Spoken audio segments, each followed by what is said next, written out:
അതിനിടെയും സിദ്ധാർത്ഥന്റെ മരണത്തിൽ പ്രതിഷേധം കടുപ്പിക്കുകയാണ് പ്രതിപക്ഷ സംഘടനകൾ. KSU ഇന്ന് സംസ്ഥാന വ്യാപകമായി വിദ്യാഭ്യാസ ബന്ദ് ആചരിച്ചു. KSUവിന്റെ സെക്രട്ടേറിയറ്റ് മാർച്ച് സംഘർഷത്തിൽ കലാശിച്ചു.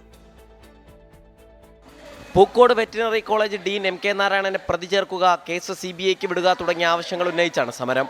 KSU തിരുവനന്തപുരം ജില്ലാ കമ്മിറ്റി നടത്തിയ സെക്രട്ടേറിയറ്റ് മാർച്ചിൽ പോലീസും പ്രവർത്തകരും തമ്മിൽ ഏറ്റുമുട്ടി. ജലപീരങ്കി പ്രയോഗത്തിൽ ഒരു പ്രവർത്തകന് പരുക്കേറ്റു.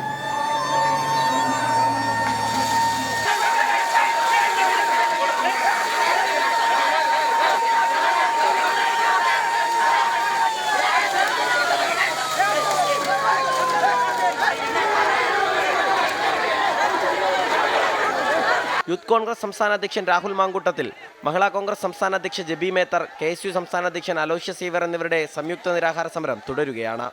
കുറ്റവാളികളെ മുഖ്യമന്ത്രി സംരക്ഷിക്കുകയാണെന്നും നടപടിയില്ലെങ്കിൽ ഡൽഹിയിലും പ്രതിഷേധം സംഘടിപ്പിക്കുമെന്നും NSUI ദേശീയ അധ്യക്ഷൻ വരുൺ ചൗധരി 24-നോട് പറഞ്ഞു. We waiting for our KSU unit. They sit on the hunger strike. If still government not listen us, then we do a big protest in Delhi. അന്വേഷണം CBIക്ക് വിടണമെന്ന് AICC general secretary KC Venugopal ആവശ്യപ്പെട്ടു. ഒരു കുട്ടിയുടെ ജീവന് വേണ്ടിയിട്ടുള്ള നീതിയുടെ പ്രശ്നമാണ്, രാഷ്ട്രീയമില്ല.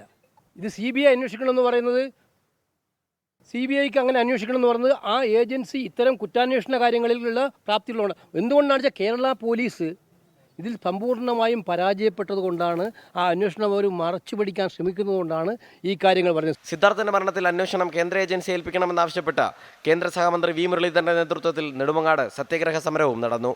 24 തിരുവനന്തപുരം.